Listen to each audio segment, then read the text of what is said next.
Howdy, y'all. I'm Sid Curtis, and I'm from Dallas, Texas. I like making strange creatures of all kinds, full of life, color, and character. But I really like to make masks with a lot of personality. Today I'm going to make a wacky tribal mask. Come into my studio and I'll show you how I make them. This is my studio. This is where I create all my wacky creatures, characters, and masks. Time to get to work. To make my mask, I start out with a piece of cardboard that's slightly bigger than what I want my final product to be. Then I find something that has a nice curvature for the skull and the chin, and just trace it. I have my outline completed, so now I have to cut it out. I finished the outline. Now I need to cut this guy a nose. Now I'm just going to bend it in half to give it some depth. I've finished the nose, given it some depth, and next thing I'm going to do is go to the rest of the mask and start folding it over and stapling it to give it depth. Now that's deep. Now the next thing I have to do is I'm going to have to reinforce this nose so that it doesn't collapse.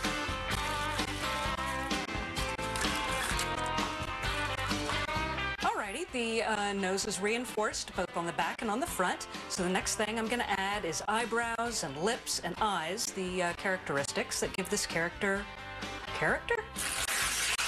For the eyebrows and the lips, I use crumpled up paper, which I shape and then tape into place with masking tape.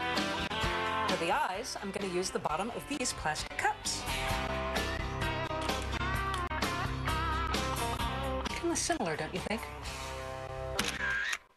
Now for the fun part, which is also the messy part. I'm going to take the plaster bandage, I'm going to cut it up into manageable pieces, then I'm going to dip it in the water and lay it on the form. The reason I cut these into manageable pieces is this stuff dries real fast, so I want to be able to get it wet and get it in place quickly.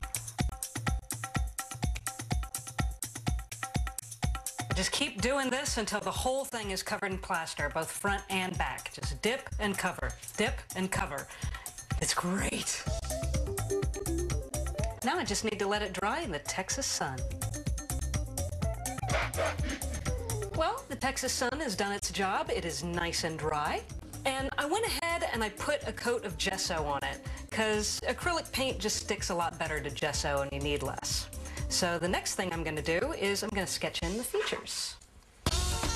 I'm sketching in all the little details, all the things that are really going to bring the personality out in this creature. I'm starting with the eyes, because they are one of the most important features in my opinion. And I'm going to do some decorative features on the forehead. I think I'm going to go with flames today because, let's face it, flames are cool in a hot rod kind of way.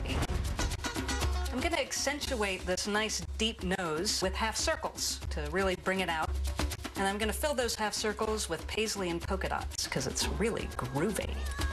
Now I'm going to add the detail for the lips. The lips themselves, I'm just basically going to outline them, and then I'm going to kind of echo what I did on the forehead, on the chin.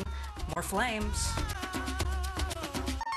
I got all of this sketched in, and he's starting to have a little bit of attitude, and now I'll be using these sketch marks to be my guide when I start to paint.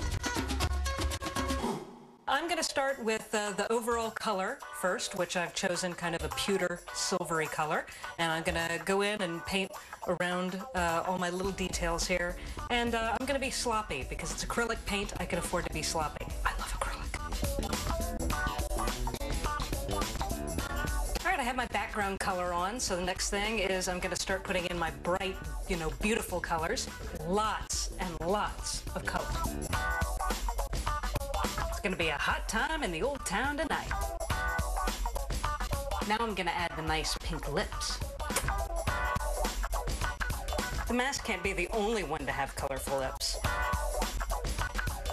I get my inspiration from my dreams and anything with color. I was raised on a steady diet of cartoons.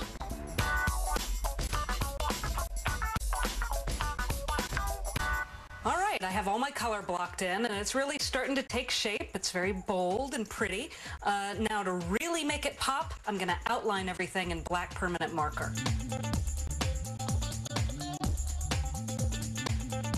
Now I'm going to embellish the eyes. I'm going to add some mascara and add some character lines, because we all have character lines, some of us more than others.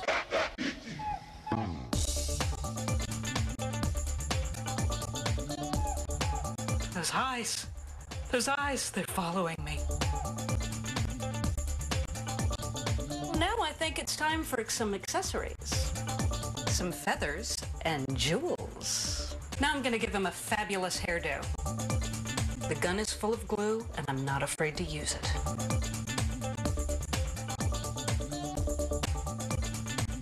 And the mask is complete. I have the feathered headdress, had a lot of bling throughout, and I even went ahead and put a wire on the back so I can hang it on my wall. And my mask is ready to hang on the wall with the other cast of characters.